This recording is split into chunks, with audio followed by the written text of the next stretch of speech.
Everyone we see is a reflection of us. I want to talk to you about an art piece that I created called Phoenix Rising. Now, I did this piece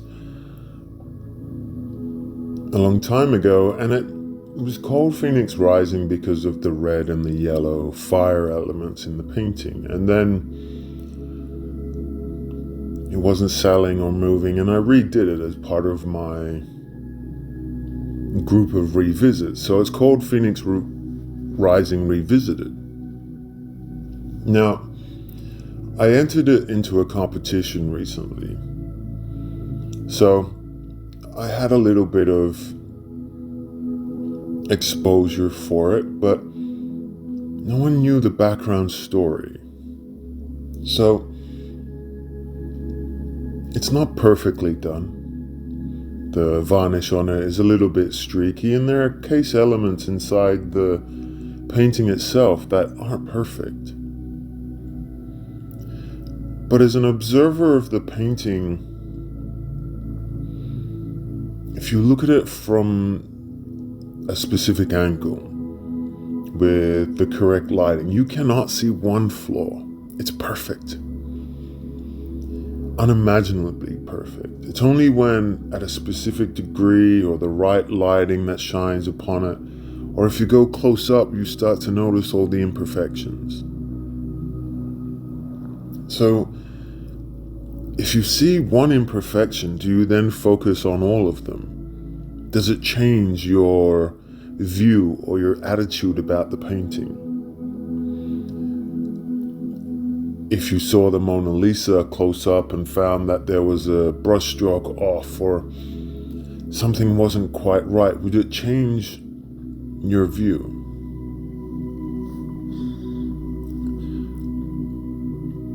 So I thought about this, and I'm like, how many people, judges included, actually know the backstory of a painting before they buy it or they look at it? And it's these sort of competitions that a judge does not know the story behind. They are clearly basing the painting on what they see at face value. And same with observers and viewers who view the painting. They don't know the story behind it. They don't know the artist. So it's an interesting thought, because in life we are taught to not judge a book by its cover, to always understand something before we make decisions. So why is this any different?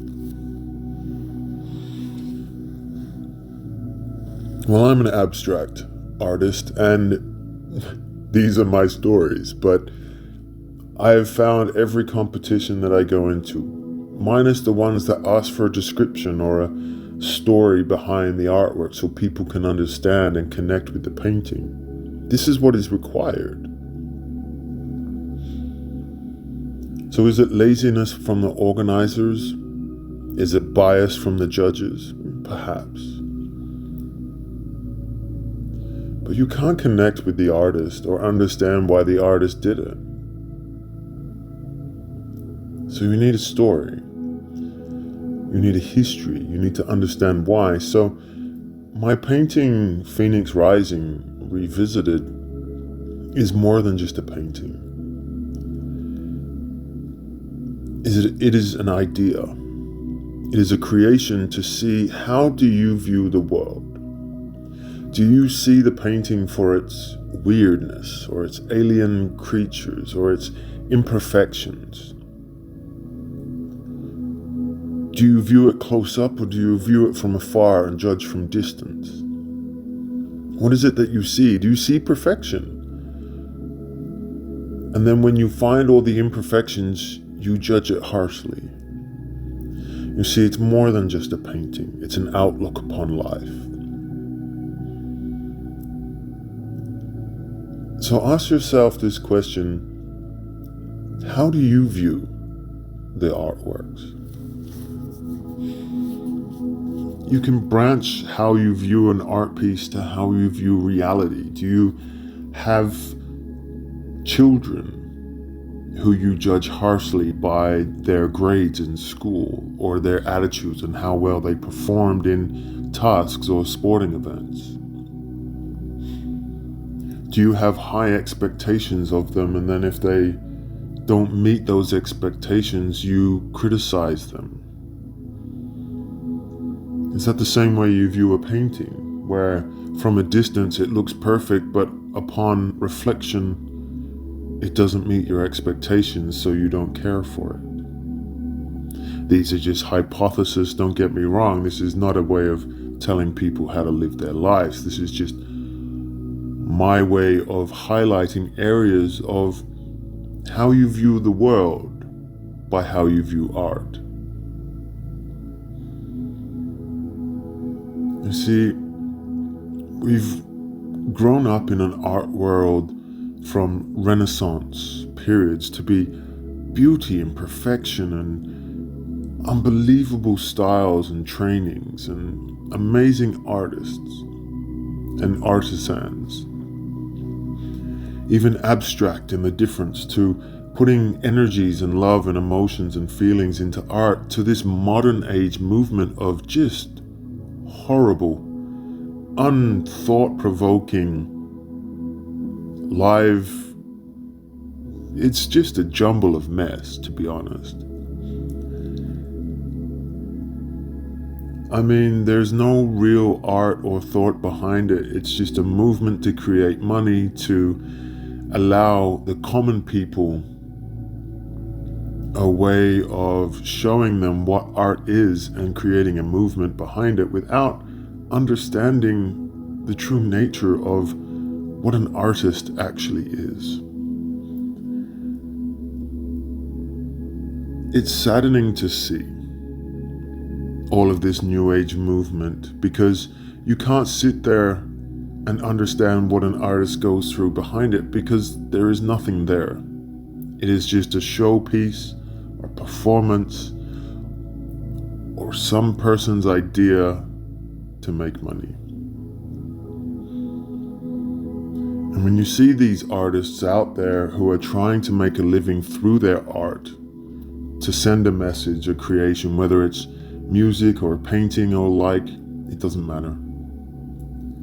You need to know their story.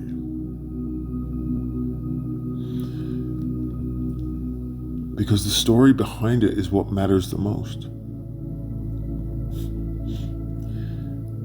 So even then, how do you judge a painting? You see, I want to change the way the world sees art, the way the world sees paintings or music. It doesn't matter. And I want to see it as a reflection of them. And I want those people to see that their view is a reflection of them based upon the painting.